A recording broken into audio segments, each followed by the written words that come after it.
Hi, and welcome to the 2020 Economic Recession and Preparation channel. I'm your host, Tony. Thank you for joining me on this weekend edition. Today, I would like to talk about what kind of economy are we building, assuming that we're going to be into some type of recovery, which we all know that's a lie, a farce, a dream, a pipe dream. And I want to illustrate this first by looking at a few U.S., world, and news reports. This past week, we found out that job postings declined for the second straight week. Positions for higher wage jobs have taken the greatest hit, according to Indeed.com.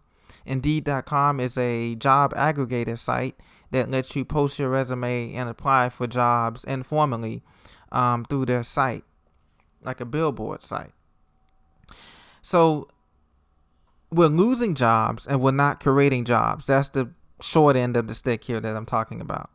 But job postings have declined the most in large urban areas, with Honolulu, San Francisco, and San Jose topping the list, according to data from Indeed.com. You see, the number of new job postings is a key indicator of the health of the labor market. Now, this number has declined for the second straight week compared to a year ago, according to data from Indeed.com. New job postings are down 20.8% for the period ending August 21st, which is just about a week ago. They were running 18.1% below the same period last year in 2019 before the sickness outbreak.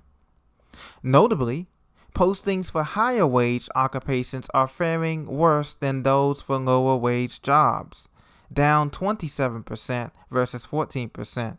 No surprise there. No company wants to pay high wages when they can get cheap labor overseas, or they can hire robots and automation and technology who don't have to pay benefits. Posting for jobs in the software development field are down 33.1%. While in banking and finance, postings are off 35.5% from a year ago levels. So the United States economy in all quadrants, the West, the Southeast, the Northeast, the Southwest, the Midwest, geographically, postings have been declining all over. As a matter of fact, job postings have recovered more, and apparently, according to the report now, in Republican-leaning metros, which tend to be smaller than Democratic-leaning ones, which tend to be larger, with more people working from home. Now, this is from Jed Coco, chief economist at the Indeed Hiring Lab. He continues on, this is his quote, "However, the slowdown in job postings in the past 2 weeks has been steeper in red metros.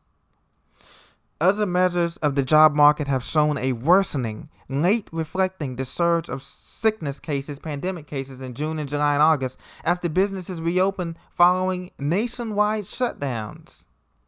In response to the second wave spike, many states and cities imposed new restrictions on business such as bars, restaurants, and gyms, and entertainment venues like movie theaters, which are struggling daily. The number of Americans filing first-time claims for unemployment rose by 135,000 last week to 1.1 million, a rise of 14% from the revised number of 971,000 that the Department of Labor reported last week to us. It took the figure back over 1 million. And it was the first rise after 2 weeks of declines that the media was talking about earlier in August the 1st and 2nd. You know what? Many economists believe the unemployment rate, which is now at 10.2% nationally, will remain elevated well into 2021, unless there is some magical vaccine or breakthrough to prevent people from becoming infected with this sickness.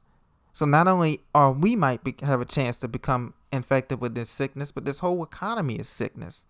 Just to give you some perspective, the Bureau of Labor Statistics, okay, back before this sickness began in March, the unemployment rate was, guess what? Guess how much the unemployment rate was in February? I want you to comment down below. Well, I'll tell you right now. The unemployment rate was 3.5% in February. Do you remember that? In the beginning of the year, the unemployment rate was 3.5%, and everyone was running around here on TV, and the president was bragging that we have the lowest unemployment in 10 years or 12 years. The unemployment rate in February was 3.5%. Now it's 10.2% nationally, and even higher than that. That's just the numbers that they give, the Bureau of Labor Statistics give, and we know those numbers are doctored up and played around with.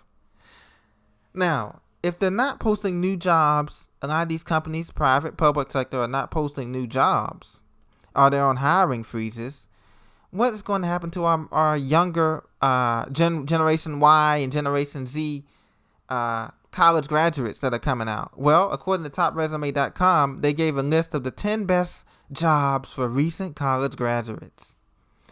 So this is their report, and number one, they list software engineers. Any software engineers out there? That's funny because software engineering suffered one of the largest declines here, according to the U.S. News and World Report. Anyway, but they say that technology is going to continue to play a growing role in industries looking to push improved diversity. So Microsoft, IBM, Google, and Oracle are looking for software engineers. Salaries start at $83,000 a year for a new grad.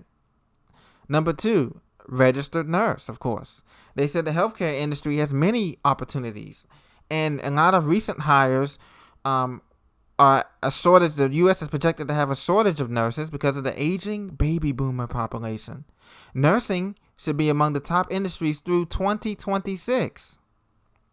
Now, this is for new grads who are willing to work 12-hour shifts, nights, and weekends. Starting salaries start at $58,400 nationally.